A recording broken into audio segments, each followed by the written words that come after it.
and welcome to a live Kerfefe break or Knitfefe break today with Keri Smith. This is the Deprogrammed channel. You guys, I think we hit 12,000 subscribers today. I'm very excited. Thank you so much if you've come over to the channel and subscribed or shared it. I really appreciate it.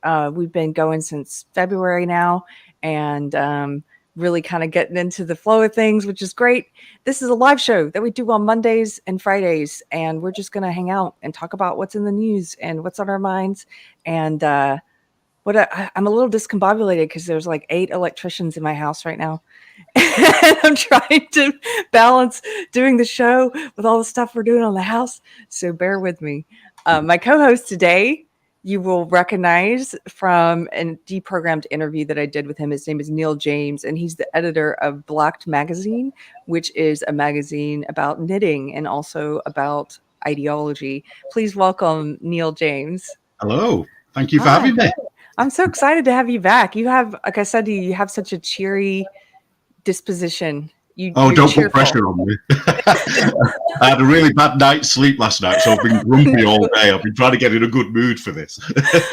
Good. We'll get there. We've got a great chat today. And I just wanted to say, I forgot to say happy birthday to Paisley and to Pirate. Pirate Tomsky's birthday, you guys. Yeah, happy birthday, both. Yeah, it's August 1st. It's the first day of the hottest month in Texas. I think it's going to be the hottest month. Don't get me onto that, because we've had one hot day and we've all been moaning about it. We had a one day where it reached 100 degrees, and it's like been the hottest day in England ever, apparently, since records began. And we've all been moaning about it. Whereas you guys in Texas, I'm sure 100 degrees is pretty cold, isn't it, for you? Oh, gosh. Yeah, it gets over that quite a bit. Yeah. I've been doing all I can, Neil, to persuade Californians not to move here. So whenever there's something horrible like the heat, or I found a big wolf, or a wolf spider, I just advertise it. I'm like, look at this spider, guys. Do you really want to move here? I'm sure I heard somewhere that even Mexicans are trying to stop Californians moving there. Was that on one of your shows? I'm sure. Probably. I don't know if that was on my show, but that makes sense to me. It's like, don't come in and ruin it. They're like, well, we got a good thing going. Yeah. Are Californians worse than Oregons? Sorry, Murder-Nits. I know you're in Oregon, but I know you're not like the rest. Oh, Californians, I don't know. They're both pretty, I think, can be a little bit clueless about why they're leaving the state that they're leaving sometimes, and want to replicate that in another place. And so there's actually one of the news items I have queued up is about this. Did you see the Portland thing I sent you? I did, yeah. Okay, yeah. Let me see if I can share it. Was that surprising to you at all? Well, I was going to ask you about the legality of it, because in this country, I mean, I don't know whether it's the same, but if you get squatters in your house, that's it. You pretty much lost your house. You know, the chances of getting it back are almost impossible. And the law doesn't side with homeowners. So I was wondering if it's the same there. Yes, I'm pretty sure that in California and in Oregon, the law is not going to be on your side for removing squatters. And somebody in chat who knows better than me, please let me know if that's the truth. Murder-Nits in Oregon says it is. This is a news article from Post Millennial. Andy No tweeted it out, and he quotes the article. It says, "There are squatters on the property, and the seller does not have the resources to remove them and is willing to negotiate the price for a buyer to take the risk of closing." So basically, he'd be selling it with the squatters in it. Yeah. Is that what he's saying? Wow. Yeah. So I opened this article, and some of the basically what it seems like has happened in this particular neighborhood is that a lot of homeless people have set up an encampment there. So it started with people moving in a lot of their RVs and just setting up permanent kind of shop right on the street. And there's people who live there who are saying, there's nothing I can do about it. I have to step past like meth heads on my way to work in the morning, like ask them to kindly move so I can back my car out of my own drive. Jeez. And so it's gotten so bad that some people have moved out and put their house on the market. And now because the houses are empty, a lot of the homeless people have just moved into them. Is this what happened in Detroit? Because I know Detroit, there are streets and streets of empty houses, aren't there? Is it a similar thing, or was that to do with finances and a collapse in? I think it was a similar thing. I think also the economy there collapsed, and so people were moving out for that reason. But yeah, I went through Detroit once. I was working with some comedians. We had a show in Dearborn, Michigan, and we were driving through, and it looked like a scene from a post-apocalyptic zombie movie, like that kind of just abandoned, the remnants of civilization kind of look. I would want to have a look inside one of the houses. Is it no, not worth the risk? I don't know though. Oh, Neil, do you know this whole genre of YouTubers that do stuff like that? There's this one channel I've watched called the Bros of Decay. And did they go to China by any chance? To a city in China that had been built but had never been lived in? Oh, I don't know if they did that. I've only seen them in Europe going to abandoned mansions and castles. Oh, that'd be great. I'm gonna have to look them up. It's Bros of Decay, was it? Bros of Decay. Oh, it's incredible. Some of these castles they break into, it's like people just left in the middle of the night. There's tapestries, there's beautiful, everything's in ruin, but it's still beautiful. Yeah. Well, this article, I'll just read a couple things from it. For anyone who's not aware, we can learn a little more about it. Portlanders desperately try to sell off homes taken over by squatters. And you've got a picture there. And it's kind of funny. They're just putting it up on the realty sites like this. Like, hey, guys, this could be yours. All of this. What have they done in that house to create that much rubbish and trash? And they've obviously ripped it apart inside, haven't they?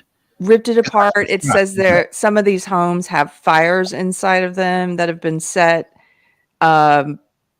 So a lot of these homes, they only have pictures of the exterior photos because they can't even show what it looks like inside right now. Copious amounts of trash strewn around the backyard, as well as numerous broken-in cars in the driveway. This is what it says on Realtor.com. Quote, unfortunately, there are squatters on the property and the seller does not have the resources to remove them. Is willing to negotiate the price for a buyer to take the risk. And there was somewhere, oh yeah, here's a quote from someone who lives there. It's unbearable to watch your whole city become a dumpster fire, says Annette Bendetti, who lives near homes on Southeast 67th Avenue that have sat abandoned and have since had numerous homeless people move in with RVs lining the streets. Is this in the same place as, I forgot what it was called, that town city that they took over and called it something free zone? Chaz? Chad or Chaz. Is it the same state? It's the same state, same city. I don't know what part of the city. It's in Portland, but I'm not as familiar with it as probably Murder Knits in the chat, so she can tell us.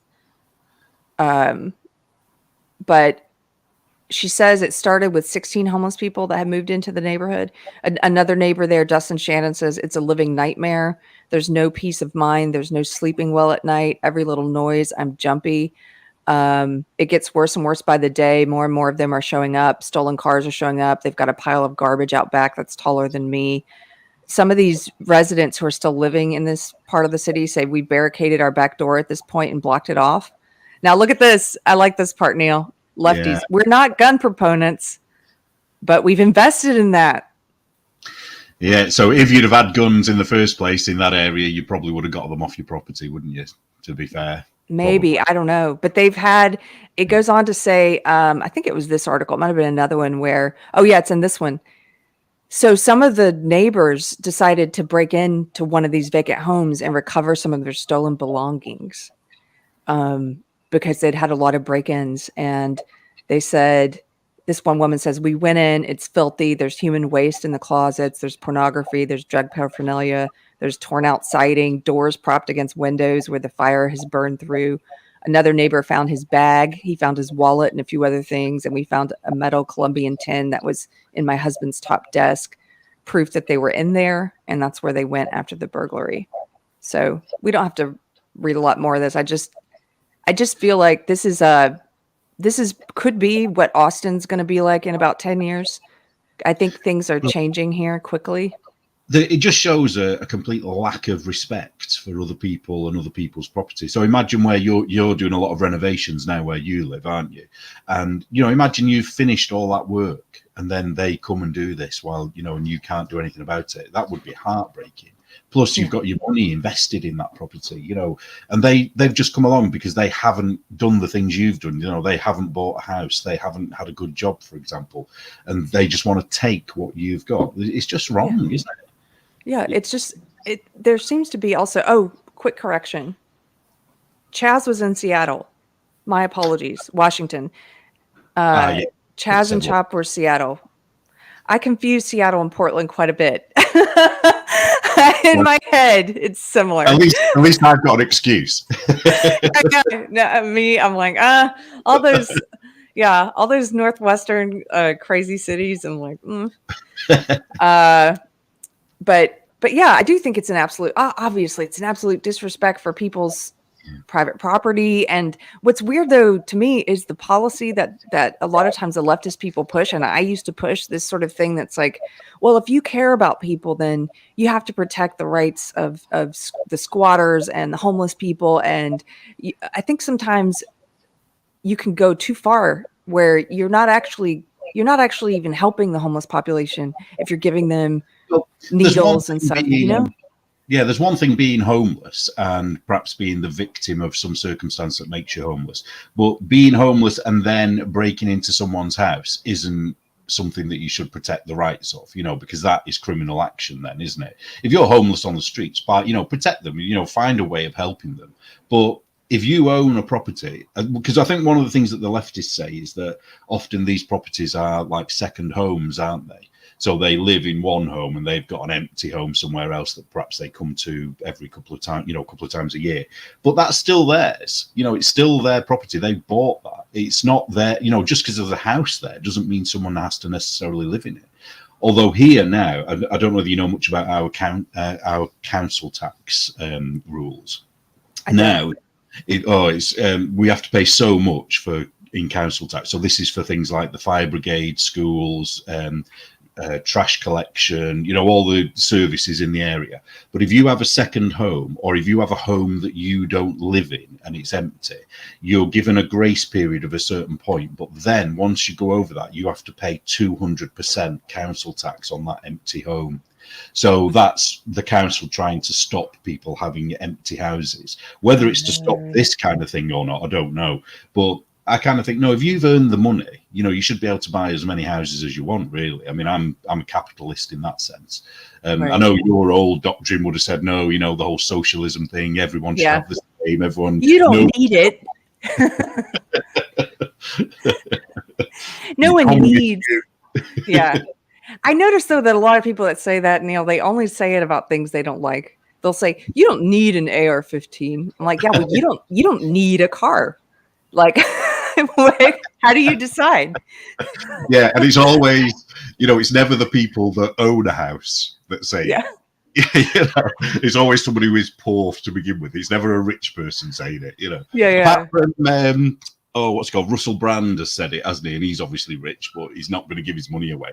I remember he was being questioned on a show once, and he was saying how we weren't being taxed enough and things like that. I can't remember why now, but one of the politicians said, well, you can always give the government more money, and suddenly you just shut up because it's like, he might have to spend something. He might have to pony up. Yeah. Well, so I just wanted to hit on that Portland story because I thought, given what's happening to Texas, and now I'm not completely. Sorry, what is happening in Texas then? Because I missed that. You were saying so there's a lot of industry that's moved here. A lot of Silicon Valley is moving here.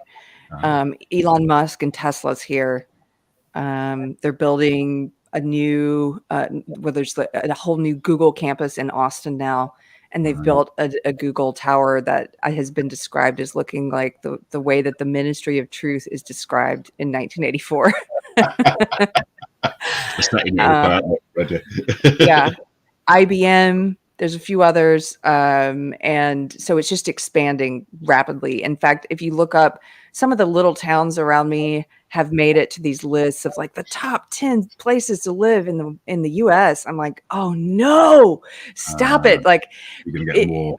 it's Yeah. just so many, and Austin has changed so much. I don't go down there as much as I used to, but it's just in the past 3 to 4 years it's changed. So all the Congress Avenue, which was always, Austin was always known as like this sort of mix of hippies and cowboys and this really cool eclectic place. In fact, the slogan is "Keep Austin Weird," and Willie Nelson and a lot of musicians did a lot for that image and to kind of create this really unique city, the music capital of the world, some people call it. So Manchester's the music capital of the world. I think there's a lot of cities that call themselves the music capital, but Nashville for one. But it's just always been a very special place, Congress Avenue, and in just the past 4 to 5 years, it's changed so much. It looks like Rodeo Drive and Beverly Hills to me now. It's a lot of homeless are living. Is that like no, Rodeo Drive is the super wealthy part of Beverly Hills. So it's all of these like, excuse me, like a Tiffany's and these high-end shops, and they've built in all these mixed use commercial use with condos, $1 million condos. And it used to be the funky street where you would find, the old gay couple who ran an antique shop and then a thrift store with, like the mom and pop coffee shop and handmade cowboy boots and just, a lot of Mexican art and really very eclectic. And all those small owners have been pushed out, all those small business owners. And now it's like these chains of these just really... I have a theory about this. It's just my theory. It's, not based on anything, but I think that the people in the shadows that are supposedly controlling everything want us to be in a world where everything is the same, where you walk down a high street and you have no idea where you are. So there'll be a Starbucks, there'll be a McDonald's, there'll be a whatever, and that way you won't have that feeling of being able to escape somewhere better, because nowhere will actually be better. Even the weather. Because of what I think they're messing with I don't think it's global warming per se. I think they're messing with it so that our weather is changing. So we can't even, like what we always used to do in this country was we always used to emigrate to Australia because it was like Britain in the sun. Whereas now that isn't the case anymore. We may as well just be staying here. Yeah. I think you're right. We're going to do an episode at some point on our Wednesday night show about architecture. And postmodernist architecture and just the ugliness of it, and I think you're right. It's sort of like they want us to live in a hive. And did you hear what Prince Charles said about it years ago? It was in the 80s, and he said that modern architecture was like a carbuncle on the face of an old friend. Oh, yeah! What a great description. That's he got into a lot of trouble for saying that. Oh wow. Yeah, I think that's what they're trying to do here. And the other thing that's happening in Austin, of course, is so you've got Congress Avenue that's turned into this very uber wealthy, trendy, hipster place to be. Even the people have changed. I walk through there and I'm like, everyone looks the same. I'm like, they all look like they came off some LA Instagram model shoot, and it just, it just doesn't look the same. But then you've got 6th Street, in opposition to Congress. 6th Street was always kind of called Dirty Six. It's where all the music venues are. And it's always been a wild time, a wild place. Like I remember the first few times I used to visit Austin, I would be there for like an event. And this, everyone's out on the street on 6, just walking in the middle of the street and going from bar to bar and music venue to music venue. But it's like that every weekend. It wasn't just for events. It was always like that. And now, a lot of the shops have been shuttered. A lot of the historic places like the Alamo Theater shuttered, Buffalo Billiards, and there's graffiti everywhere about how Black Lives Matter. But then there's in the middle of the day on 6th Avenue, in the middle of the day, people just passed out or on drugs. Just it's like walking through a dystopia. And it's the exact opposite of what's happened to Congress. And that's also like LA. That's like Skid Row in LA. It's starting to look like Skid Row. So you got this extreme wealth or extreme poverty and decline. Yeah, there's a thing in Manchester. It doesn't seem to have taken off in the whole country here at the moment, but in central Manchester, they're taking something called spice. Have you ever heard of this? And it's a synthetic drug, and it turns them into zombies. And I'm sure it's come from America. And they kind of just walk, you know, they're just literally just walking around like zombies, and they're everywhere, or they'll just fall over on the street, you know, in the centre. And so what you're saying sounds familiar to where I am as well. And a lot of our high streets are boarded up now. You know, the shops have moved on. They can't either afford it, or somebody's moved a cafe there that's bigger than theirs, so they've shut down. But what our councils do, which is quite funny, is they put boarding around it that's painted as if it's a shop. So it's like a pretend shop. Oh my gosh, it's like you're living in Disney World. So, yeah, so in some ways it's kind of nicer because it's not like a boarded up horrible shop, but it's just like you're walking around thinking, where am I? There's a shopping centre here called the Lowry Shopping Centre. It's very close to where I live. And it's a great shopping centre because it's empty. And it was always good because if you wanted to go, you knew you weren't going to be like hemmed in with crowds. There wasn't a great deal of stuff there. But now you walk around it and there's literally only 3 shops on that floor. All of the others are boarded up with pictures, and you're not quite sure what you're doing. You know, you're just walking around in this make-believe little place. That gives me goosebumps. It's like, it is. Well, you go there sometimes and it's dead. Literally, you know, there might only be 2 people there walking, and it's a bit spooky, you know, because it's like deserted. It's weird. Yeah, but they paint it to look. I'll have to take some photos. Okay. Next time I go, I'll take some photos to show you what I mean. Oh gosh, what's that word? Uncanny. Where something is not quite like, you know, a person is not quite human enough, like a AI or something. Uncanny. That's what I would say about that. If it's painted to look like a shop, and you're like, this is vaguely familiar but very disturbing. Well, I saw a video on, I think it was a TikTok video that had been put on Instagram, and it was about Disneyland and the green color that they paint things that they don't want people to see. Have you seen this? No.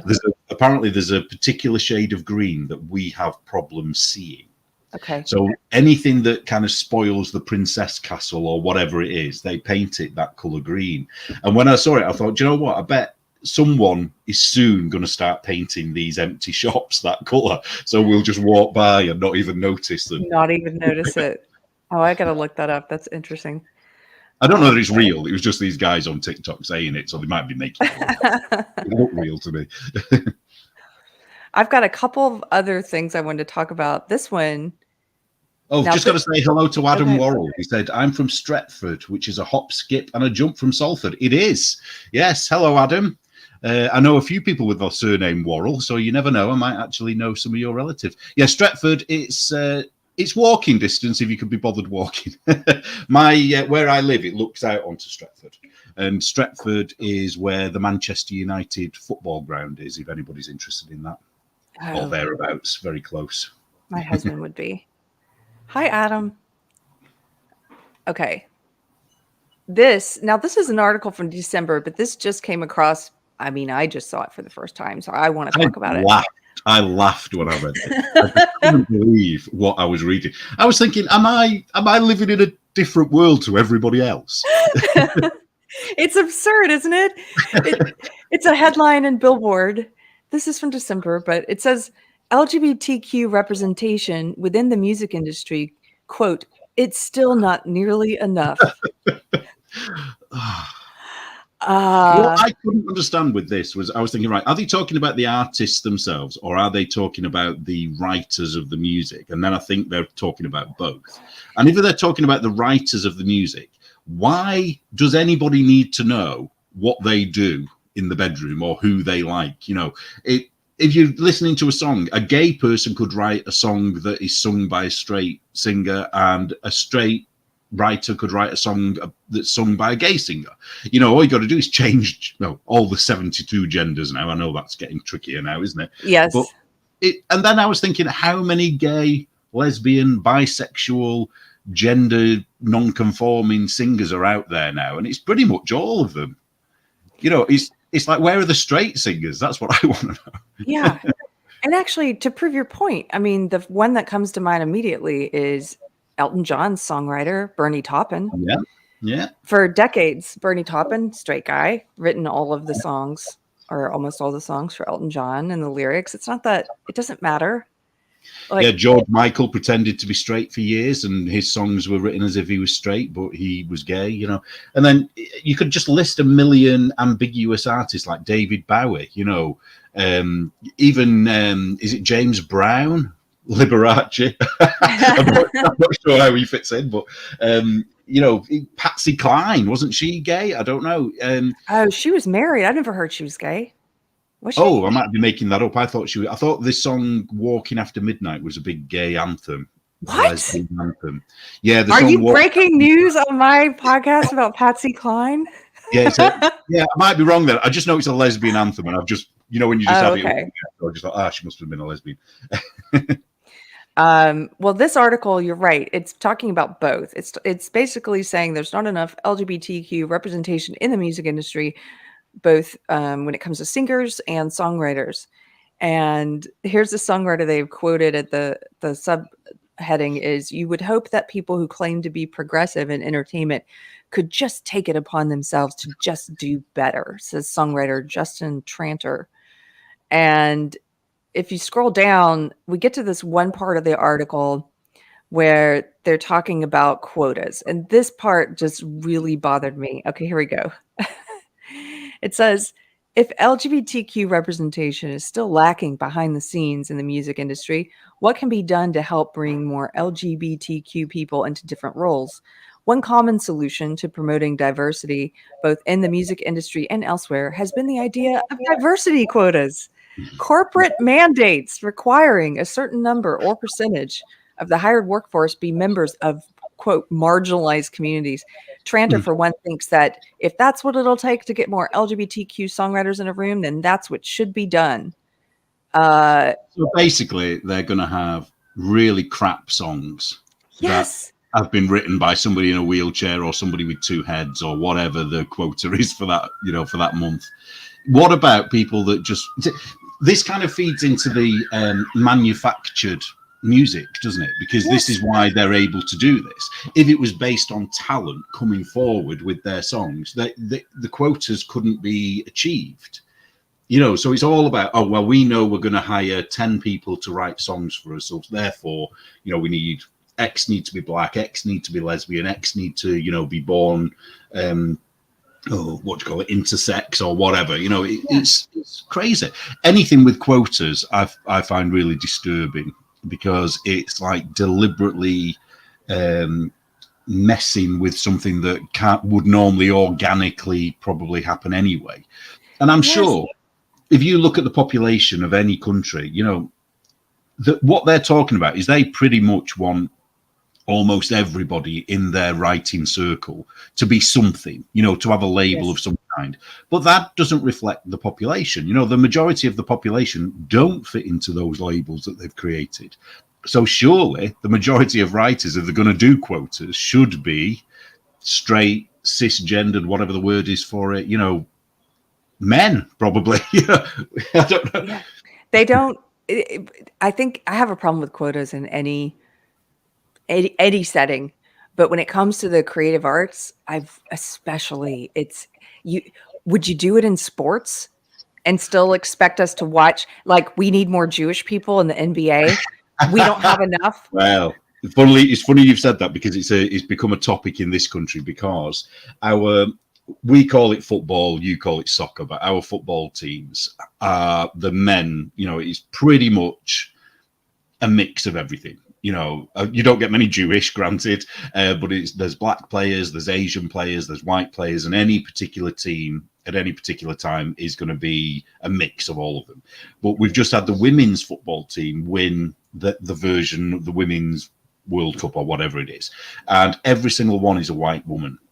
So the BBC, which is our sort of government-approved, you know, indoctrination channel, they've been causing a massive fuss because this women's team, the first, you know, I don't want to say the first of its kind, but in the first tournament of its kind that's becomes, you know, world famous and they've done really well, they've won it, they're saying that there's not enough diversity.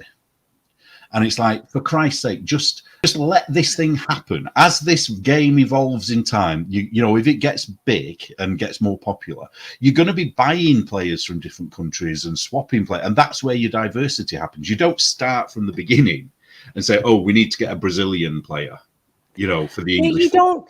You just pick the best players. Do you find yourself? I guess I didn't realize I had to come up with a way to clearly articulate why quotas are wrong. I thought it would be obvious, but apparently it's not. And I've been thinking about this the past couple of days. I'm like, do I have to figure out how to make this argument for people who think it's a good idea? Look, new music sucks already. I looked at a stat yesterday. I was trying to look it up to see what's going on with music. It is so bad that 70% of the current music market is old music. That's what people are buying. Yeah. Doesn't surprise me at all. Yeah, look at the, I don't know whether she was ever big in America, but because of Stranger Things, for a while, the number one song was Kate Bush from 1985/86. I mean, I've always been a huge Kate Bush fan, and I'm really pissed off that people that haven't suddenly love her, and I can't play her music anymore because people are only playing that because it was on that, you know, it was on Stranger Things. It's like, no, I was listening to this when I was 9. Right. Oh, my favorite Kate Bush song is In the Garden. Do you know that one? Under the Ivy. Under the Ivy, yeah. Under the Ivy. That's my favorite song. It's my favorite song. It's the bit, people will be switching off now, but it's the bit where she does the backing vocals, and it's like, oh, you get that wave of a feeling when you hear it, especially if you've got headphones on. Yeah. Well, they didn't repopularize that one yet. So well, that was a B-side. It was actually a B-side. Well, it was here. It may have been a single over there. Oh yeah. If you want to know Kate Bush stuff, ask me. I'm oh wow. Okay. Well, but you're right. They did the same thing with. I like some Kate Bush. I like Under the Ivy, but I'm a bigger Stevie Nicks, Fleetwood Mac fan, and my morning song for years used to be Dreams. Age of 17. Oh, Dreams. I don't know, would just get my day started, you know. And then that song became viral because of a TikTok video, and now it's everywhere. Not that I'm mad. I'm glad people are enjoying it. It's just, again, evidence of, I think people are searching, even young people, they're finding old songs like Kate Bush, they're finding Fleetwood Mac, and they're loving it. Why? Yeah, these are performers that, if it was today, would never be given a chance because Stevie Nicks' voice doesn't fit what they would expect of a perfect voice. Kate Bush, the same, you know, especially in her early days, she was like singing, you know, I don't know what the levels of singing, but she was singing out there somewhere, you know, it was making cats' ears bleed, you know, she was so high pitched. They wouldn't get anywhere, but what got them where they are, you know, back then was because they wrote their own songs. Mm-hmm. So they could do what they wanted. You know, Stevie Nicks wrote her own songs, didn't she? Well, not all of the Fleetwood Mac songs, but most of her songs that she did. Yeah, she wrote that one. And somebody else said Night Scented Stock. Yeah, that's a great song. I don't know that one. She doesn't actually sing on it. It's just her voice overlaid and overlaid and overlaid. And it's like, it's only short. It's very, very short. And it's absolutely lovely. You'd like it. If you like Under the Ivy, you'd like that. I like that one. Well, so because music, this hasn't it? Huh? What'd you say? Bush fan club. That's okay. We're gonna. I've been thinking a lot about the music aspect, partially because of this article, partially because Mr. Chris and I are putting together. We're gonna do a whole episode soon about why music today sucks, and we're gonna go through the decades starting with 1890, and we're taking like well, that's brilliant. The top 3 songs, and we're just gonna until we get to what's happening today. But yeah, so the stat said that 70% of the music market right now is old music, and so I just think it's like there are already so many problems with the music industry with the stuff that's being churned out. There's basically, one guy sent me an article about how there's basically 2 people who are writing most pop culture songs, Dr. Luke. And you can tell. Yeah. It's like, is it Sia? She seems to write for all of the female singers, and they all sound the same. All of her songs sound exactly the same. And I even like her, but they get to where, it all sounds the same. So if you're doing quotas, it's like what you're doing is you're killing the creativity in the room, because you're not saying I'm going to hire the most creative, the most inventive person. I'm going to hire the person who's the most this kind of gender or this race or this. That's so has nothing to do. The Queen movie with Rami Malek.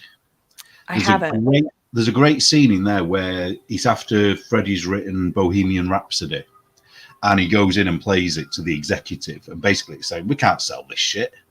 You know, nobody's going to buy this.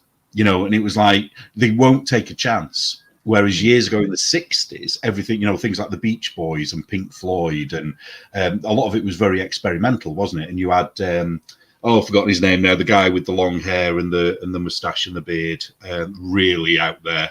He Jesus. did a song. Okay, no. he looked like Jesus.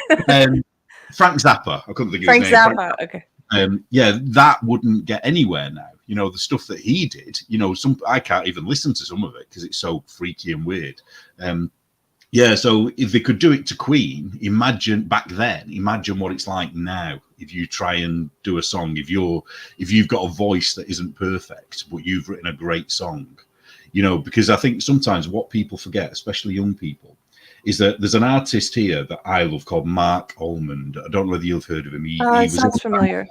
He was in a band called Soft Cell in the 80s, and his voice, he's completely out of tune.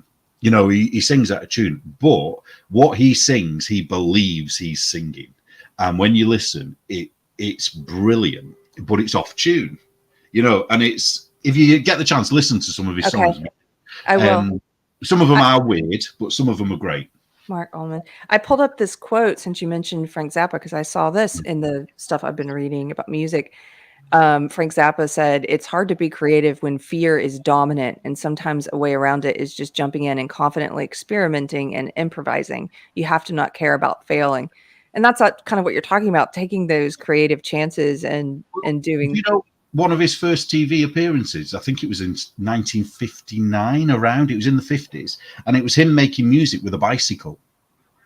And and they laughed at him, you know, and then it's like, well, who had the last laugh in the end, you know, because he made his name, didn't he? But he had short hair, he was all buttoned down, very, you know, like a 50s kid. I think he was about 15 or 16, and he just had a bicycle on the stage. It was black and white, and I don't know what you'd know the show, but I didn't know it. But he was crazy. But the things he did.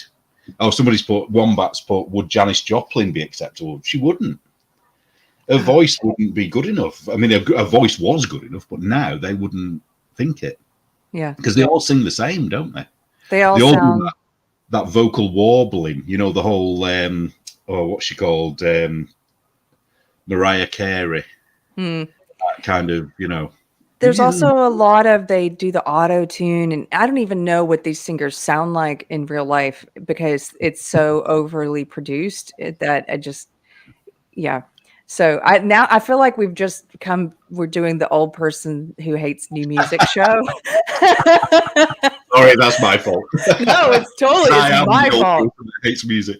No, I am that. I hear quite a bit of new music in one of my jobs, my Saturday job, and I'm usually trying not to voice my displeasure.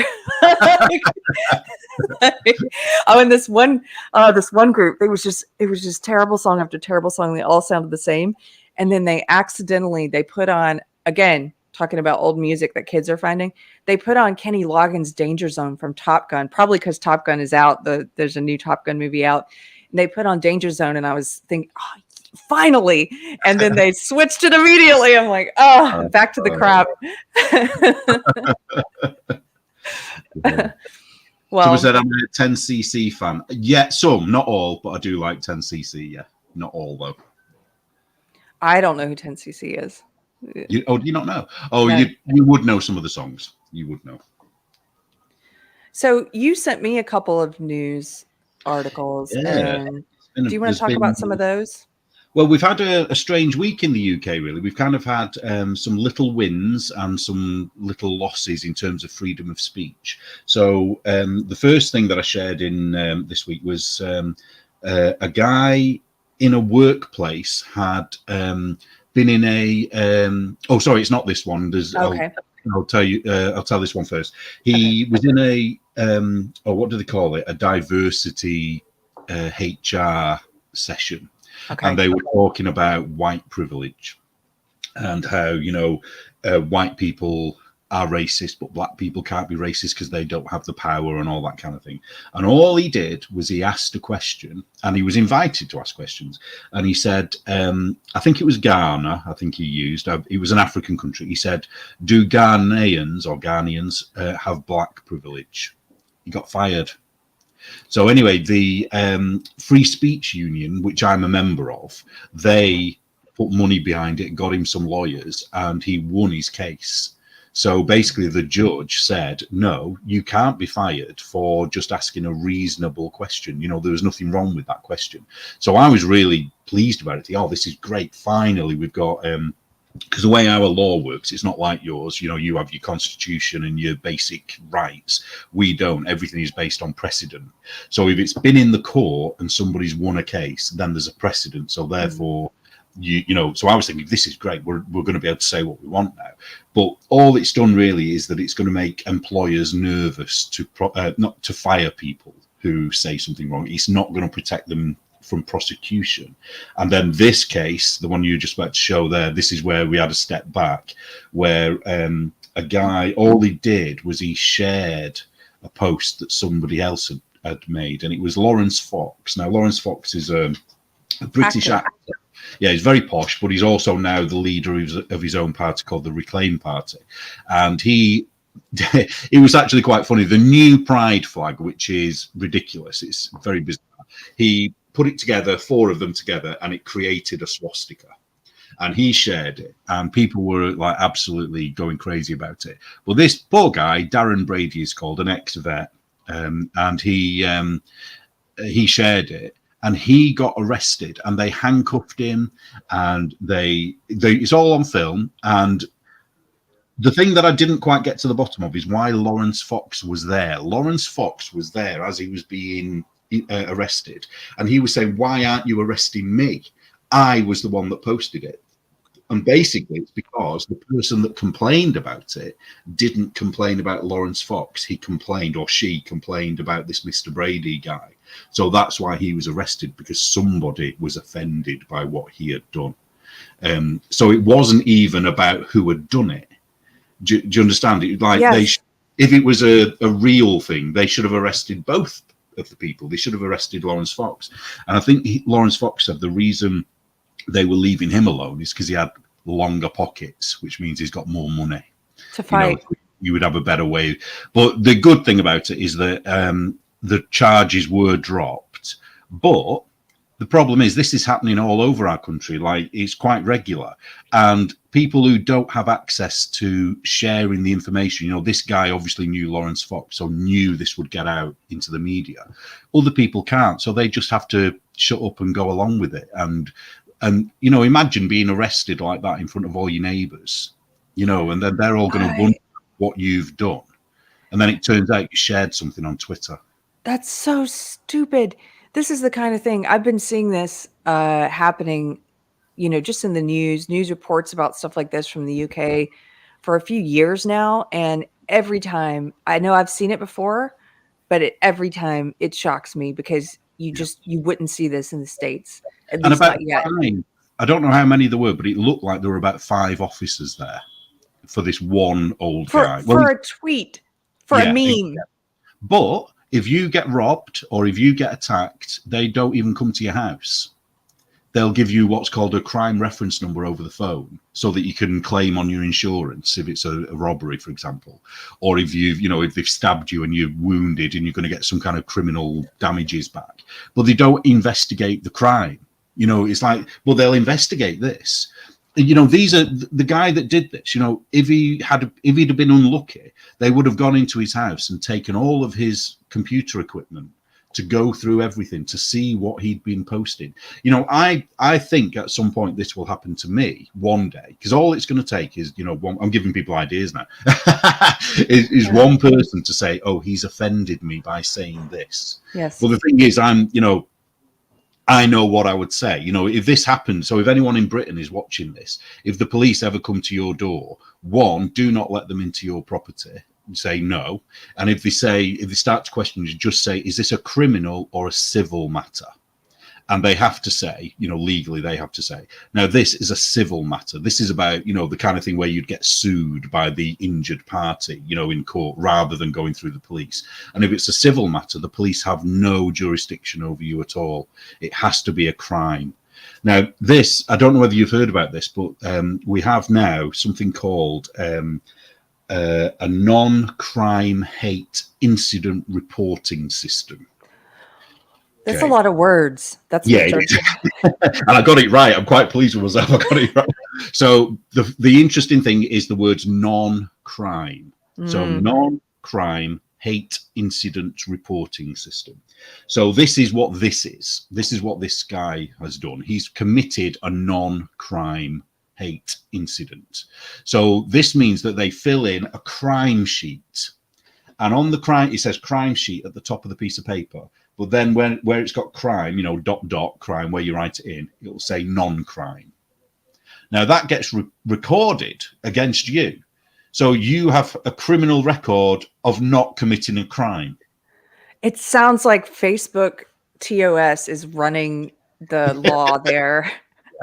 Well, it's and the problem is like, if you're clued up and you know about it, you can fight back. But the majority of the people, who get caught out with this, they don't know these things. They're just living their life and tweeting what they want to tweet, and then all of a sudden, bang, bang, bang, we want to check your thinking. I mean, that is literally the words what one of the police officers said to one of the people that was arrested for a non-crime. We want to check your thinking.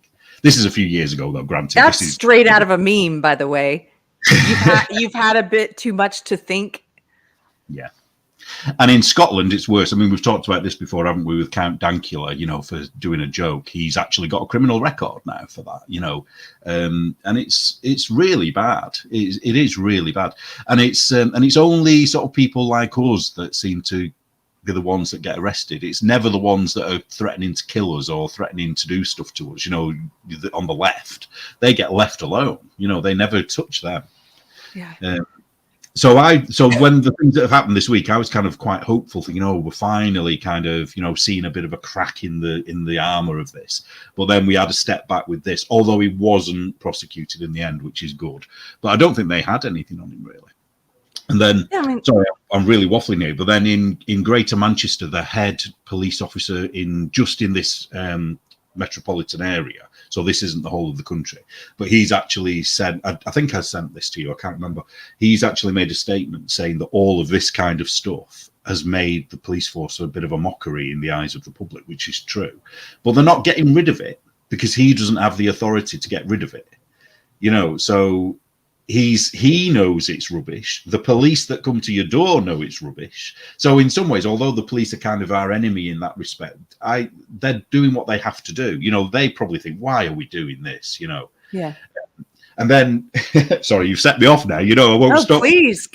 This is crazy to me. So the thing that absolutely infuriates me is, I don't know how much about this, but I keep trying to talk about it as often as I can because people need to know, is right across our country, and I'm not exaggerating, right across our country, girls in our country are being gang raped, sold into sexual slavery, and the police have let them down over and over again over 30 years.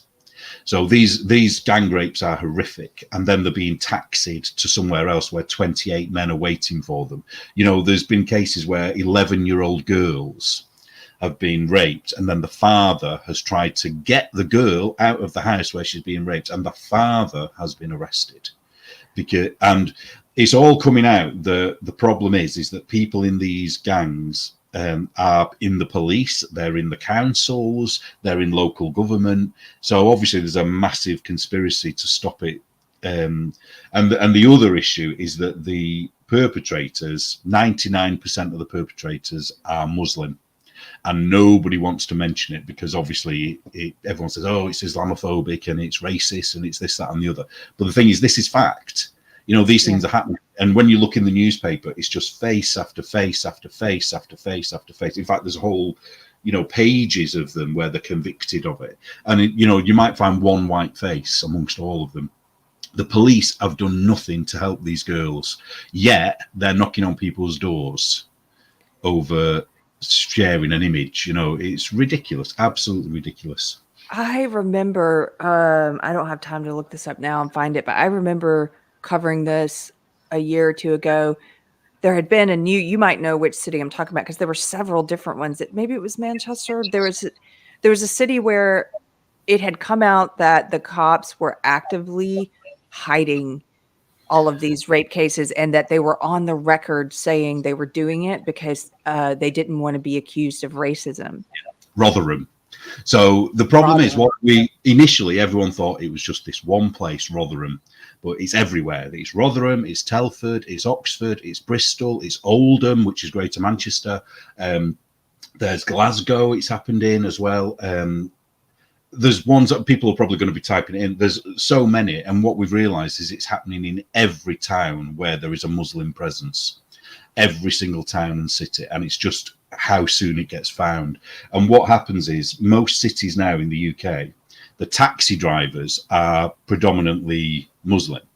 And I'm not saying all Muslim taxi drivers, I'm not saying all Muslims are doing this. It's just that the people that are doing it happen to be Muslim. But the taxi drivers that are involved, they're taking the girls between towns and cities. And then what they do, part of the way they entrap the girls, is that they say, well, no, you owe me now because I've driven you here. You owe me the petrol money. You owe me the taxi fare. And it's like, yeah, but they were being taken to be raped. And it's like, well, no, because what they do, they give them alcohol, they give them drugs, and they give them money, and they buy them chips at the local fish and chip shop, or the local kebab shop. And then they also threaten them. So if the girl tries to leave, they'll say, right, well, we're going for your little sister next. And so she stays doing it. Or they'll say, we're going to kill your father, or we'll kill your mother. Or they'll threaten the families as well. So the families are in fear. And people have been murdered. There are people that have been murdered. People have disappeared. There was one case, quite a famous case, where she was underage. She got pregnant. She had an abortion. They kept the fetus, but they didn't arrest the father of that fetus, even though they had DNA, they knew who it was. And I don't know, I think he was 28 and he'd raped this girl of 14 or 15. She'd had an abortion. They actually had the aborted fetus as evidence. The guy finally did get arrested, but he only spent about 2 years in prison. And the girl, now a woman, was walking around the local supermarket and just walked straight into him. And the police don't care, they just didn't care about it, I think it blows people's minds that there could be this level of corruption and fear. Yeah. And what is that? Is it a top-down thing? It's the fear of being called a racist. Now, I remember years ago, and I'm talking a long time ago, there was an MP called Anne Cryer. And I don't know if any British people remember her because I'm older. And she was the first person to ever raise this issue. And this would have been either in the very late 80s or the early 90s. And I remember her speaking in the House of Commons, and she was booed out of there. They were all saying she was racist. How dare she say that? And she kind of disappeared into obscurity. I don't know what happened to her. But she was telling us all of this years ago when it was first happening. Because of this fear of being labelled racist, everybody just shut up and let it carry on. Yeah. Pirate Queen gives a super chat, and thank you, Pirate Queen.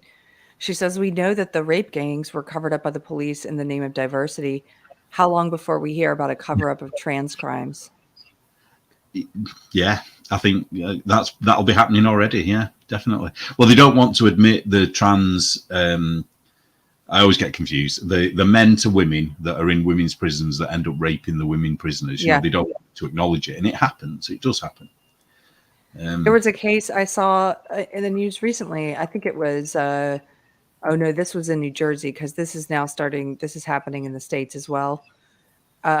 It's this guy who impregnated 2 different women. This is in New Jersey. Yeah, I read this. New Jersey trans prisoner who impregnated 2 inmates transferred to men's facility. Oh, finally. Demi Minor, 27, has been transferred from New Jersey's only women's prison to the vulnerable housing unit at a men's facility.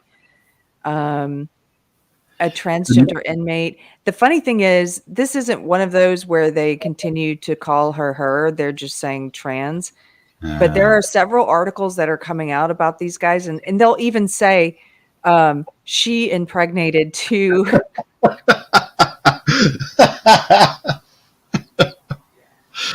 Yeah. Oh. What I was interested about that is the name that trans person has obviously chosen, because I don't believe that the surname is her name. So it's Demi Minor. So Demi is probably demisexual, demi whatever, and then obviously Minor. I mean, I know she's raped. I'm sorry, I'm falling for it. She has raped. He has raped two adult women. But I wonder, why choose Minor? I don't believe that's her, real name. That's all. There have been several that have come out here, and I started looking into. I'm not sure what the laws are in the UK, if it varies by region or if it's just the same throughout the country. But here, depending on the state, there are several states that have now said that the state must house the prisoner with the sex that they identify with, and also that the taxpayers must pay for any gender reassignment surgery. So California, for example, is one of those where tax dollars are going to pay for these reassignment surgeries. Strangely, Idaho, that was a judge who decided that. I know Idaho tends to be a little more red in some areas, but if you get a judge in there who is an activist judge, and so there was a case in Idaho where he ruled that yes, the taxpayers must fund the surgery. And then there was a federal prisoner where the federal government said we will use U.S. federal tax dollars to cover this. Can they do that? Because isn't federal stuff has to be part of a constitutional thing, doesn't it? This is my limited understanding. If it's federal, doesn't it have to be in the Constitution? Yes, but they've shown we're at a place now where you're right. We have a constitution that's supposed to protect our rights that you guys don't have, but they're in a place now where they blatantly just disregard it. And nobody seems to care. I mean, one of the things Biden said when, for example, just in the past 2 years, the CDC, which is an unelected bureaucracy within the government, he said that he gave the CDC the power to impose an eviction moratorium, saying that if you were a private property owner, you could not evict people if they didn't pay the rent. And that was a real squeeze on the middle class, the people who owned, like the small mom and pop landlords who maybe had one or two homes that they were renting out and that was their income. They suddenly weren't making income anymore. And they had people like squatters living in their houses without paying rent. And the CDC is telling them they can't evict. Biden even said that it may be unconstitutional, but who cares? Like, when somebody find his exact quote, it was crazy. He said, this may not be constitutional. This is how little I knew. I thought the CDC was all to do with health stuff, like with the pandemic that we had. It is. They said that because they use the COVID excuse for everything. Because of COVID, that the CDC, they basically just went and found a bureaucratic arm that would do this, that would then say, okay, well, you can't evict people. But yeah, the CDC has no business talking about private property rights. The Supreme Court ended up ending his eviction moratorium because, yes, guess what? You're right, Biden. It was unconstitutional. Well, that's the same thing with the Roe v. Wade thing, isn't it? That was unconstitutional. That's why it was overturned, isn't it? That's the only reason it was overturned. Sorry, can we just go back to the trans thing? Because I wanted to talk about another win for Britain. Well, for England, not for Britain. There was a clinic centre in the NHS called the Tavistock Centre. And this was purely for children to be transitioned into whatever gender they think they were. And there was a couple of high profile cases where things had gone wrong and they'd been coerced. And so now the NHS has closed it down. And what I think is going to happen, I think over the next few years, slowly, we're going to hear horror story after horror story of things that have happened to kids in this place, because I can't believe they would close this down based on 2 cases alone. So I think there has to be numerous cases. So there's one, I mean, it's so sad for these mostly girls at the moment, One particular girl went through hormone therapy, so now she looks like a boy. Well, she looks like a man. She's got a really deep voice, and that will never change. And she is actually a woman, and she's gone back to wanting to be a woman. But she says that she was kind of coerced down that road more than she should have been, and they're not doing the proper. There's a word for it. I can't think what it is, but the safety checks. Or what's it called? Safeguarding. They're not doing the proper safeguarding checks, because there's I don't want to mention her name, but there's this brings it back to knitting. There's a reasonably famous yarn dyer, and she's British, and she's now transitioning. She's becoming a man, and she's given herself a male name. And recently somebody shared me a picture of her where you can see all down her arms where she's used a razor blade all the way down her arms on both sides. Now, to me, straight away, that indicates that this person, treat this person with kid gloves in terms of anything to do with surgeries or anything like that, because there's something. I'm trying to choose my words carefully here. Neurodivergent about this person, to use their words. There's something unwell. Yeah, very unwell. And, I believe that this person, once they've done what they're doing, because they're about to have top surgery at some point, I think in 5-10 years' time, this person will probably kill themselves, because, they're not going to get what they think they're going to get by having a sex change. It's like, if I just do this thing, then I'll be okay. Yeah. It's so sad. It really, really does sadden me, because I think how many of us as kids might have been pushed down this road for, picking up a doll instead of a train, or, vice versa, or having a friend that wasn't, the same gender as you. It could have happened to, if we were born now, it could happen to any of us, really, because everybody has something where they've not been gender conforming. It's just, all kids do it. I was saying to someone the other day, I literally spent a summer in 1976 as a robot, wearing a cardboard box. I was a robot. There was no question of that,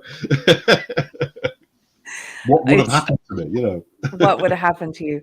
Yeah, I just did an interview with Christina Buttons, if anyone's interested. That was, she's pretty amazing.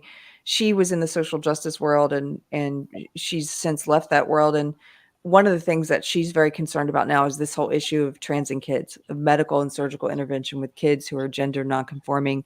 And she does a lot of investigative reporting about it. And one of the stories she covered, Neil, was about a mom in one of these support groups. I'm in some of these same groups as Christina, so I've seen these, where it's very cult-like. The parents they're immediately told not just to validate, but to push along for, medical surgical transition.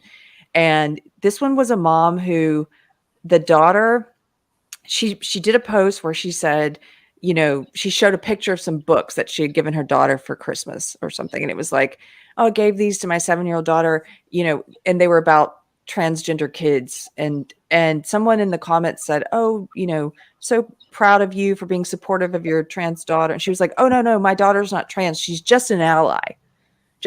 Right? Short month later, she's like, my daughter thinks is saying that she's a boy now. And immediately, how could that happened? I mean, how? Yes. Who could have thought that might happen?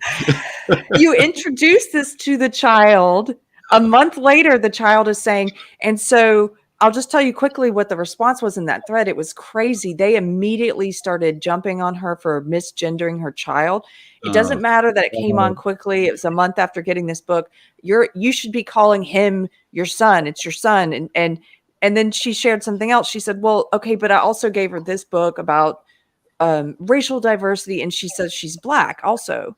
And like that, like that, is that an indication maybe that your child is impressionable and wants to please you? Well, here's something that happened when I was a kid, and I don't know why I remember this so vividly, but it was we had a really hot summer. We were all at school, and one of the girls in the class, we were young, very young, she fainted. Well, for the rest of the day, every one of us was saying, oh, it's so hot, I'm going to faint. I'm going to faint. I'm going to, and I remember it. And it's like, And that's what's happening now. Oh, I'm a boy or I'm a girl. It's oh yeah, I'm a boy or it's just what kids do. They copy each other, don't they? And anything, the moment you put something impressionable in the mind. I remember being young again, probably around the same time. I'd been at one of my family's friends, and they'd all been talking about car accidents, and I'd just been eavesdropping and listening as a kid. And I remember going into school saying, I'm going to die in a car accident one day, because that's what I'd got from that conversation, and that probably lasted for about 2 weeks, where I was convinced I was going to die in a car accident. And years later, I was teaching, and it had been when the tsunami had hit in was it Thailand? I'm forgetting now. It was Thailand, wasn't it? And there was a guy that, well, I say a guy, he was young, but he was convinced he was going to die in a tsunami because he'd seen it, and it was impressionable on him. So this is what kids are like. Whatever you show them gets internalized in some way. Yeah. But nobody seems to understand this. It's like we've just abandoned all common sense about everything. It's not even just this, it's everything, is it? Yeah. Well, this is great news. I just want to put this back up for a second, because the last stream I didn't talk about Tavistock, but I did have quite a few people. I saw you guys in the chat asking about it, and it is a huge deal. I think we're going to see more of these clinics closing. So I'll just read a little bit from this piece that you sent me, Neil. The BBC, NHS to close Tavistock Child Gender Identity Clinic. This is from 3 days ago. And it says the NHS is to close the UK's only dedicated gender identity clinic for children and young people. Tavistock and Portman NHS Foundation Trust has been told to shut the clinic by spring after it was criticized in an independent review. Instead, new regional centers will be set up to, quote, ensure the holistic needs of patients are fully met, the NHS said. The trust said it supported plans for a new model due to a rise in referrals. Yeah. The rise in referrals is astronomical. The number of kids now saying that they're trans. I think at the beginning it was something like 29, and then overnight it was something like 2,600, and then obviously it's been going up and up and up.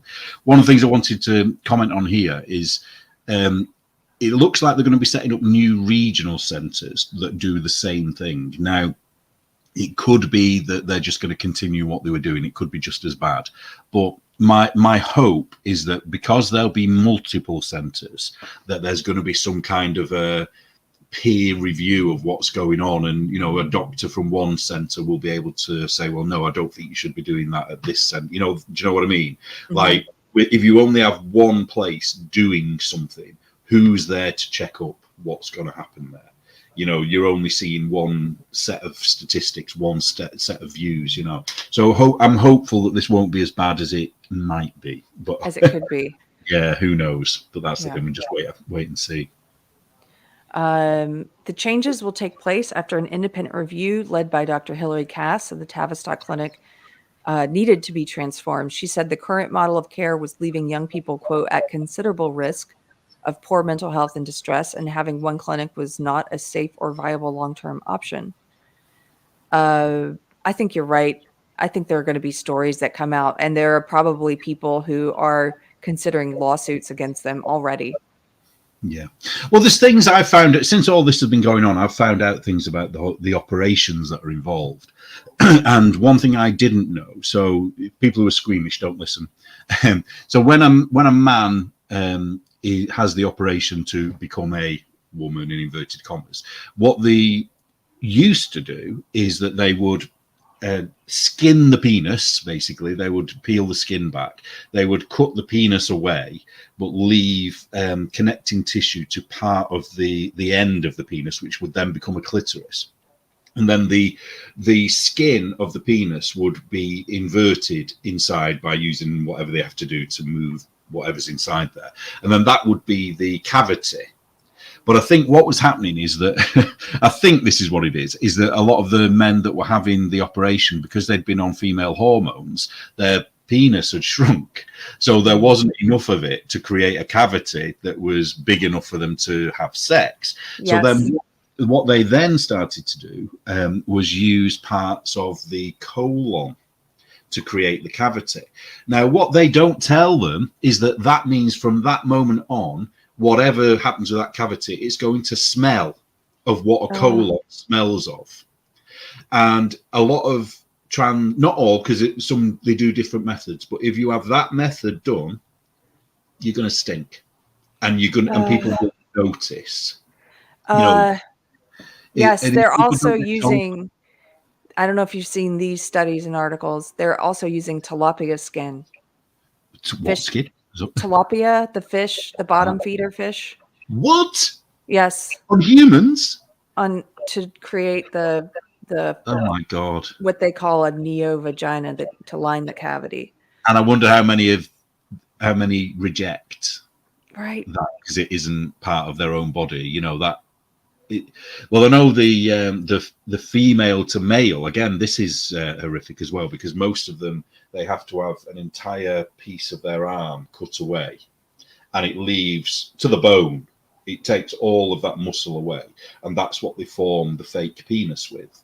And they put because the clitoris enlarges when they go on male hormones, and then they stretch whatever the plumbing is to the clitoris to the end of this piece of flesh, so that it creates I forgot what it's called, the bell end. I can't think of the word for it. But that works. Yeah, and I think it's something like 30% it goes gangrenous, and basically it has to be removed.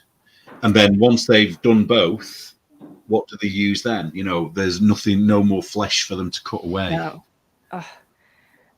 I actually, I don't know how much more I can talk about this, because I get people in the chat are like, lunch is ruined. I'm sorry. Yeah. Well, there's a story, isn't there, that we need to talk about, which fits into this perfectly. Yeah. I'm just going to post this study. You can read it on your own. I'm not going to read it here. It's a study about using tilapia skin for what they call neo-vaginoplasty. But if you don't want to have sex with these people after they've had these weird things done to them, you're a transphobe. You're a bigot. Yeah. So if you don't like the smell of freshly cooked colon. I just feel bad, like the kid that was mentioned in the Tavistock piece, Kara Bell, and there have been a few others who've now, a lot of these detransitioners turn out to be women who've tried to become a man. And I think they're fully within their rights to sue, because you were a child and there should have been someone to protect you, your parents and the medical establishment. Everyone failed you. The laws failed you. Go and do the lawsuits, because it's not just about what you might win in terms of monetary damages. It's about setting a precedent so they don't do this to more kids. Well, the thing that annoys me and my mum were talking about this exactly. And I was saying the problem is that parents and doctors aren't saying no. When I went home and said I wanted my ears pierced, my mum said no. I wanted to dye my hair different colours. No. Until when you're buying your own dye for your own hair, and you're living in your own place, you can do what you want. But under this roof, you do as we say. And I was like, like you do, sulking with the teenager. But what if I'd have said, I decided I want to have my penis chopped off and have a boob implant, if they hadn't said no? I'm saying it as if it's happened. Yeah. Yeah. But would they have had the strength to say no? Now they wouldn't, whereas then they did. But what changed? Well, Laura says some of them are afraid they can have their kids taken away. Yeah, and that's real, isn't it? That's happened, hasn't it? There was a case with the father, wasn't there? The father didn't want the child to be transitioned, and he lost. I don't know that he lost custody, but I think he lost access. Yeah. There have been several now. There's one in Texas that's still ongoing. There's a case in Canada. I just saw another one the other day of a mom. By the way, gender non-conforming mom, very masculine mom, whose daughter, she hasn't seen her daughter now in I don't know how long, because a court said that she wasn't validating, and the ex-husband was. This validation thing, it's like, validate yourself. Nobody owes you validation for anything at all. Nobody does. It's crazy. The thing is about it, I have every sympathy for people that are genuine in this. I think there are people that really think this, that really believe, but I do think it's a mental thing. I don't think it's a physical thing. You know, I don't believe they're born in the wrong body. I've said this to you before. You know, I think it's that they're, you know, whatever wiring is going on isn't quite right, and they need to look at that first rather than their bodies, because it's exactly, I mean, it's exactly the same as any body dysmorphia. You know, when you have these people that want to have their legs chopped off, you know, they can't be happy unless both legs are amputated. And you have men that aren't happy until they've been castrated, which leads us right into the next thing. What's the next one?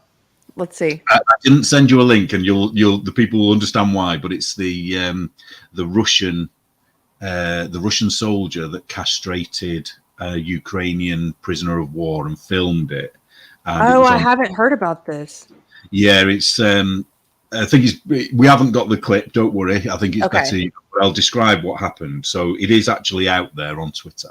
So there's a Ukrainian prisoner. He's on his face, so he's front down with his arms tied behind his back.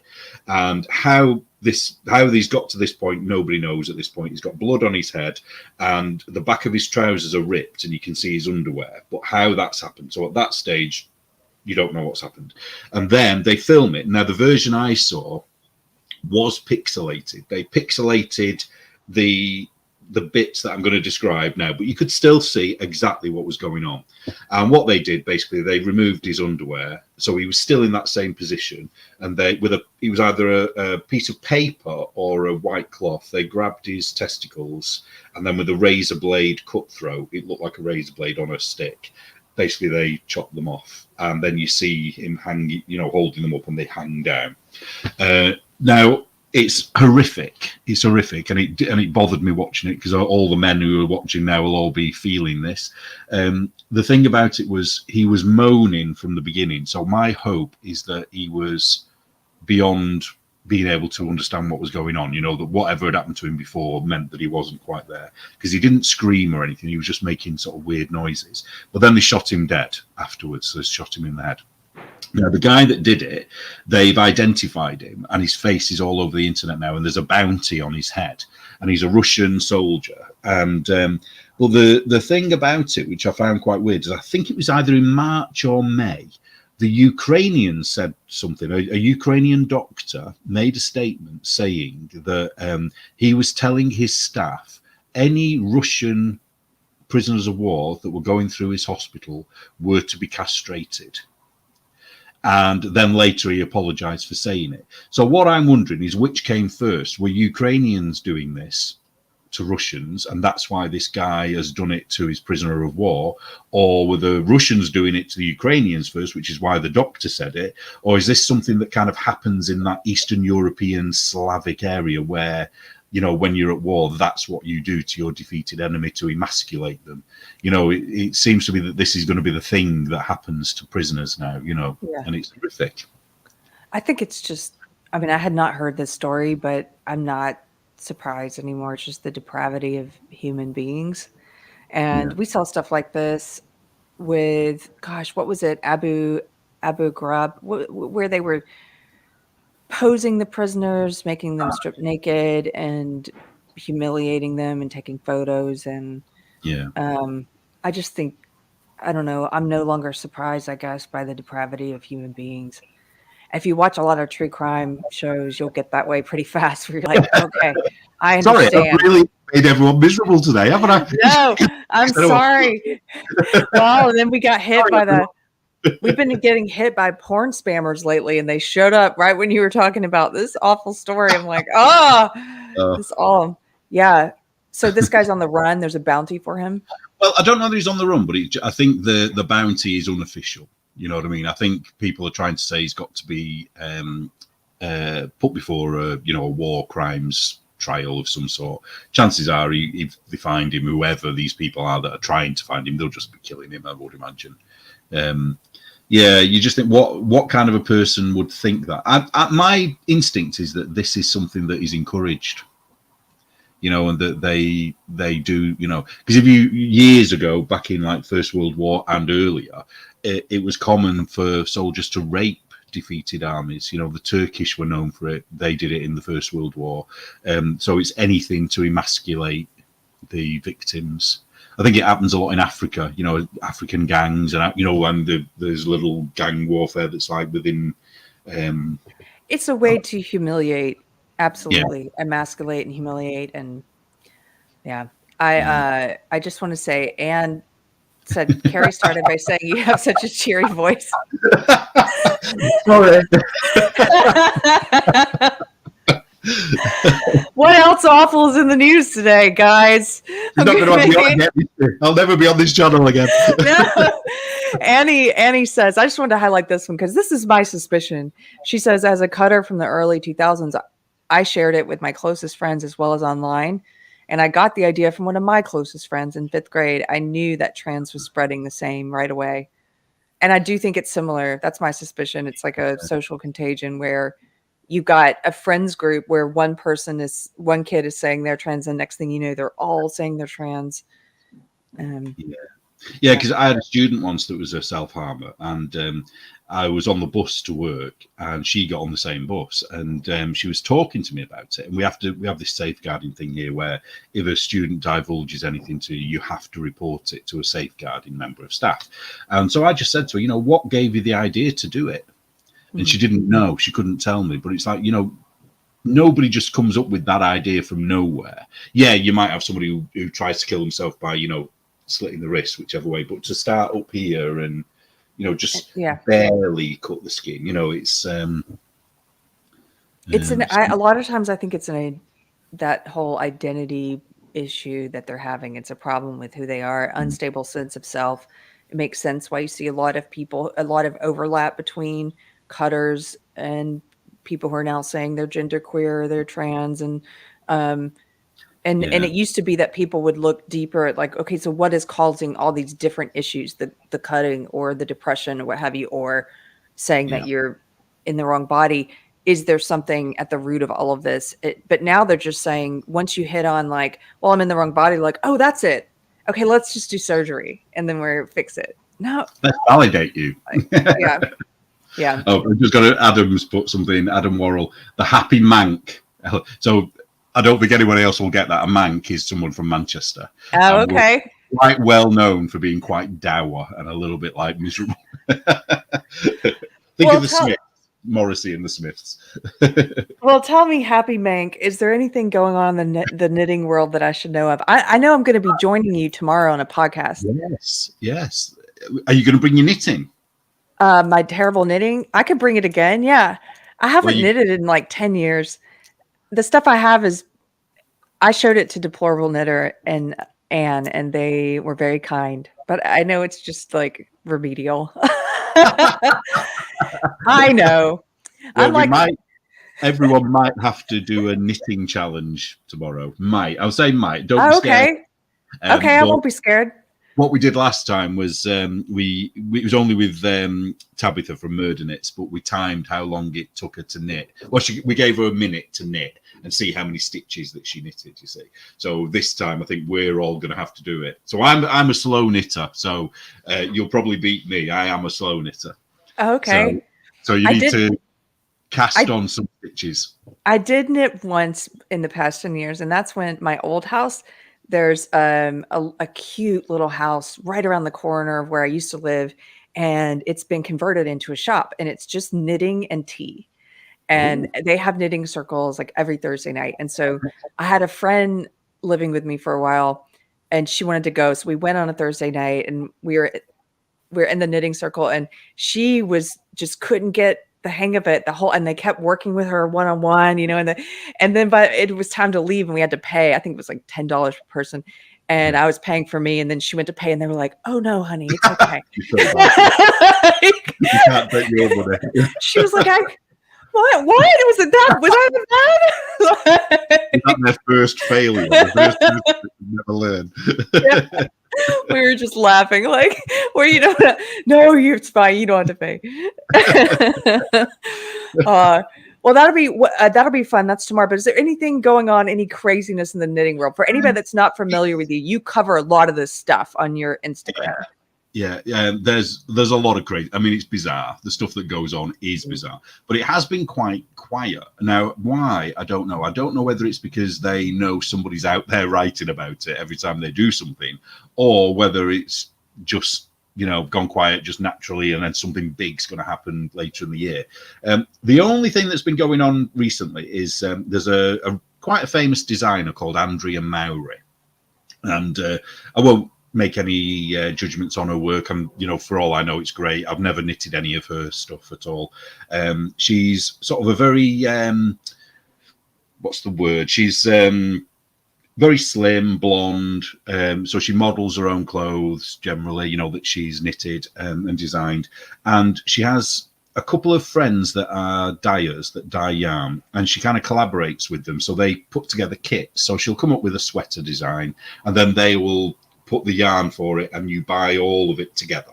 Mm-hmm. So she'll have printed off the pattern on nice cardstock, and they'll have all of the balls of yarn that you need, and then you just have everything and you just get on with it. But then there's another knitter who, by all accounts, is really lovely, a really nice person. And she's been kind of doing it unofficially, and she's been buying her pattern every time. So it's not like anybody's stealing anything. And she's been putting together her own kits, and they're cheaper for the consumer to buy because they're a different type of yarn for whatever reason. And or I believe they're cheaper anyway. Now, Andrea found out about this and obviously isn't happy at all. Now, she's getting money. She's getting exactly the same money for the pattern as she would any other way. But what people think is that the official dyers have some kind of monopoly on her designs, and they're angry that somebody else has got the audacity to come along with their yarn. Yeah, because they're going to not get that opportunity. So what this, I'm assuming what Andrea Mowry has done is Ravelry, the site that sells her patterns. She's now got a block on this particular dyer from being able to buy any of her patterns. So the ridiculousness of it is that now she herself is going to lose the money that she was getting from this dyer buying her patterns, because she wasn't stealing the patterns, because she could have just bought one pattern and photocopied it a million times. Yeah, and she might never have known, but she wasn't. She was buying the pattern. There was a way she was doing it. She was gifting it. So she bought it and then they went and downloaded. I can't figure out how they did it, but she wasn't doing anything illegal or underhand. And it's just this is kind of the mentality of these people. So she's, as somebody said, I think it was Tabitha said, she's literally cutting her nose off to spite her face just because these people aren't doing what she wants them to do with her pattern. It's like once somebody buys a pattern off you, it's not really yours anymore. They can do whatever the hell they want with it, really, can't they? They can use a different yarn. Yeah.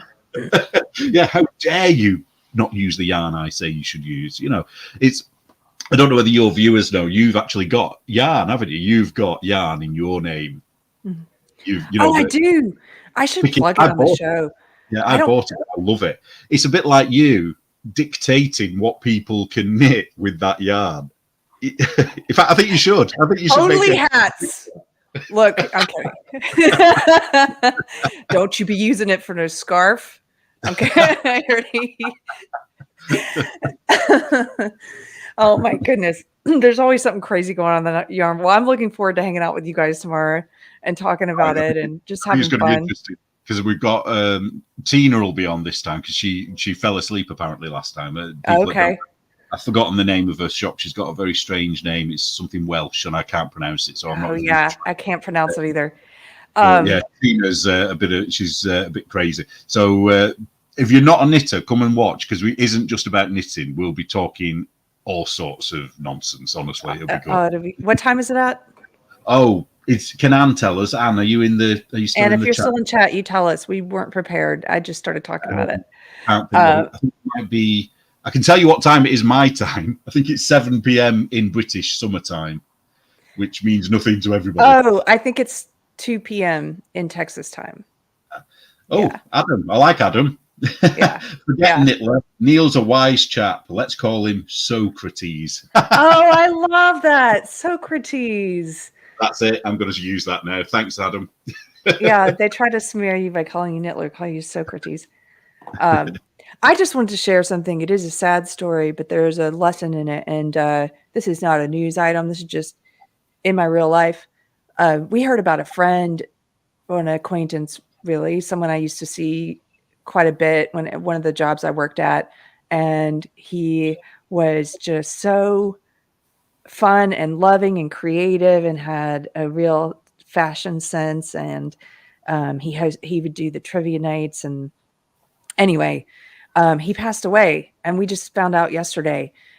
Very young, like early 40s, and his family in the obit, they sometimes people won't put what it is, but they put he had succumbed to alcoholism. And the only reason I'm mentioning this is because my husband and I were talking about it afterwards, and we read the obit and stuff, and he had been sober 4 years. That's amazing. And then did he have a relapse? He had a relapse. And I'm bringing it up because I thought it was so brave of his family to put it in there so that anybody else reading it, it's like a wake-up call when you see that. And I'll say this as someone who's been sober almost 3 years. I know people who've fallen off that wagon. It usually happens around one of their anniversary dates. Like the 10-year one is a big one, where people are like, I've been sober 10 years. I can have a drink, or whatever their thing was, their thing of choice. And anyway, but sad news, but also like, don't let that be you. If you're someone who is sober and has a good accomplishment under your belt, just like always keep in mind that could sneak up on you. There's always that voice that's like, oh, I've kicked this thing. Look how great I've done. My thing is smoking. It's like, because that's why I knitted. Well, I'm just thinking about the parents there. I wonder whether they decided to be completely open about it to stop people. I think so. Having rumors about it, saying it was this and saying it was that, or suicide or whatever. I don't know, but it's always the truth's always the best thing. I think in those I situations. think so. And then when you read it, it's like, I mean, I know it helped me just reading that. Not that I'm having cravings or wanting, but it's like I know that voice is always there. That could easily be me being, oh, it's a holiday, or it's this or it's that, look how good I've done. Like, no, there but for the grace of God go I. So and it's like, by knowing that you can see that the guy was obviously struggling. Yeah. So you have a sense of sympathy there. It's not like anyone saying it was stupid of him to have another drink, because it isn't that simple, is it? It's not that simple. And it's like, it's just sad because, I think that happens to a lot of people where you've had that accomplishment for a certain amount of time, and then you're sort of like, well, this isn't an issue anymore. And my only thing I can compare it to is not that long ago I had a dream about smoking. So, and it was like when I woke up, I kind of, for a minute, I thought I'd had a cigarette. You know that feeling. I don't know. Yes, do you have I do. drink? Yeah, and it's just for a minute. It's like, that moment of wanting to have another one, even though I hadn't had one in the first place. But then also that, oh God, all these years of not smoking and I've ruined it. There was those two feelings, but I hadn't. Yeah, that knowledge of what comes after. If you have the one, it's like, no. Yeah, it must be hard to have that, if you go to the meetings and say, it has been 5 years or whatever since my last drink, and then suddenly you've got to go and say, oh, it's been one day. Exactly. Or it's been, if you're lucky enough that you come back after that, yeah. Anyway, so sorry. Were you an alcoholic then, or are you an alcoholic? Is that why you've been? Yeah, I don't have a problem with the word. I don't go to AA meetings anymore. I went at the beginning. I found them very helpful. My husband didn't go. We quit at the same time. I wasn't like the falling down in the street drunk or losing jobs or friends or anything because of drinking. I was, I guess, what you would people call it, a functional alcoholic. But it was too much for me. It was too much for me because my brain was always having to reset in the morning, and like, okay, like I had too much wine last night, and I couldn't do any long-term thinking. I could do short-term thinking, but I wasn't. And things have gotten much more organized, and I tend to be sort of I need more organization in my life anyway. And that helped a lot to be like not having to restart all the time. And you know what? If anybody's struggling with something and they're wondering, do I have a problem with this thing? Because I wondered for a long time, like a lot of so-called functional alcoholics, I would always say, well, I guess I don't have a problem because none of these bad things have ever happened, you know? And it's not like you can always point to someone who's now that's an alcoholic, right? But not me. But here's what I found. I was listening to this radio show. It was on YouTube. It was a recording of a radio show, and this guy had called in to this chaplain, and it was like 2 a.m., like a nighttime radio show. And he started telling the chaplain, he's like, here's how much I weigh, and here's how much I drink. And, you know, do I have a problem? And here's how much I eat and when I drink. And can you do a calculation? Do I have a problem? And the chaplain said, nobody who doesn't have a problem calls into a radio show at 2 a.m. to ask if they have a problem. Like, he was like, at the end of the day, it doesn't matter how much. And I won't judge anyone. I work around alcohol. You know, I've seen it all. Like, I don't care whatever you want to do. And who am I to say what's too much for you? I have no idea. My point is only, you know for yourself if it's a problem, and it doesn't have anything to do with the amounts or the consequences. Like, you know, deep down, if that's the thing you could get rid of. I heard Jordan Peterson do a lecture. That's what got me started thinking about it. He's like, everybody can probably think of one thing that if they got rid of this thing in their life, that maybe they would be a better version of themselves in a year. And what is that thing? Why don't you try it for a year? You know? So, well, are you going to be coming to the UK at any point soon? Oh my goodness, Neil, we should talk off camera. I might. Okay. Right. Okay. So what I want to say then is you might, have you ever been here before? Yes. Oh, you have. Right. So you know what you're going to say. So we don't have the same sense of awareness of alcoholism as Americans. Okay. And I think almost every person I know is probably an alcoholic. I don't drink. I hardly ever drink. And the only reason is because it used to make me feel really sick, not in a hangover way. It just used to not sit right with me. And I stopped.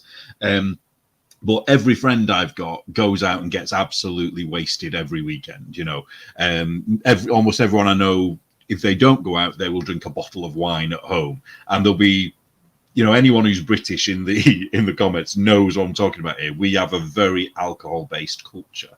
So I'd be really interested to know what you think when you see us all getting, well, not me, but when you see English people getting absolutely slaughtered. Oh, I think a lot of cultures are like that. And also, when my husband lived in Korea for a while, and he was like, you ain't seen nothing. Like, and I've heard about Korea before. Yeah. But I think a lot, it's so central to what we do. In my old career working in entertainment, it was like every social event, that's what it is. It's like, you're drinking, there's an open bar, there's a, you know, and when you think about leaving that, sometimes I remember one of the thoughts I had is like, how can I ever go out and have fun anymore? And the funny thing is, once you stopped, you're like, oh, that was silly. Actually, it's not that big of a deal when you're not doing it. Well, it's just one of the things people say here, and it sort of annoys me now because now I don't smoke and I very rarely drink. I will have one or two every now and again. But the general feeling amongst British people is if somebody doesn't drink or doesn't smoke, they can't be trusted. With them. You know, it's kind of like, no, hang on, really, it's the other way around. But I've got one friend, and his thing is that, you know, he'll go out and get really drunk, and then he has the hair of the dog in the morning. And I think that's where you've got a problem. If you've got to have a drink in the morning, then, you know, to level you out in some way, then I think that's a problem. How many Brits? I know Adam's a Brit. Can anybody confirm what I'm saying here, so I don't sound like I'm just making. Well, he says he likes bourbon. How many pints do you drink at a weekend, Adam? Well, for women too, there's this culture around. At some point, I want to do an episode about the wine culture as it's being sold to women in the States. I'm not sure if it's the same in the UK, but you can't hardly go into any type of lady shop you know, the kind of shop you would go in to buy like a scented candle or maybe a nice knitted scarf or Oh, yeah. something without tripping over some kind of wine stuff. Like there's all wine, like, you know, all the cutesy sayings on the dish towels, and it's all 9 o'clock. it's wine That's a, o'clock. Yeah, yeah. yeah. Speaking of wine, sorry, I just got to say Yeah. this. There's a company has decided that not enough men in Britain drink rosé wine, which is like Oh, pink. okay. So they created a brand called Brosé. No. And the thing is about it is that so a normal bottle of rosé, you know, that the average person would buy is probably about $6.99, maybe. You know, I don't know what that is in American. It's probably about $8, maybe. So what they've decided to do is, because it's aimed at men, it's now £20, which is about $25. So it's the same alcohol, just in a different bottle, and they're charging 3 times the price. No. I question the manliness of anyone who drinks something called brosé. Like, just drink regular rosé, dude. You got to put a bro on it, then you have some kind of confidence issues with yourself. Anybody that Like, drinks, you know, I don't know any drinker that would refuse a pink drink if there was no other alcohol in no, that. of course You know what I mean? they They would just would. drink whatever's there, wouldn't they? Yeah. Okay, so I've had so much fun just chatting with you at the end. Be miserable. I'm gonna have to wrap it up though, because I promised we're doing work on the house, and I said I would only be an hour and a half today. I've gone a little bit over, so they Okay. can get back to work in this room. Thank you so much, Neil, for hanging out. Anytime. Thank you for And inviting me. I'm excited to see you tomorrow. Can you just tell people where they can find you online if they want to follow you, or Blocked Magazine? Yeah, so on Instagram, which is my most, you know, the place I'm most, it's at Blocked Mag. And if you go on there, if you look underneath my name, there's a link tree, and then you can find my YouTube channel, because I do interviews as well. Nothing as good as Keri's. So I will be inviting you on at some point, Keri. Oh, how much fun. I would love to. Here, I I've put only it in the done chat. 4 so far, so it's only early days. And you can find issues of the magazine there as well. It's not just knitting. So if you're not a knitter, still have a look at the magazine, because you will find something in there that will tickle you. Because it's, if you like craziness, there's usually something crazy in there. He does cover the crazy. Yeah. Well, thank you guys. Thanks for hanging out with us today. Again, if you like the show, hit like and subscribe, and we'll see you tomorrow. Yeah, thank you. See you. Cool.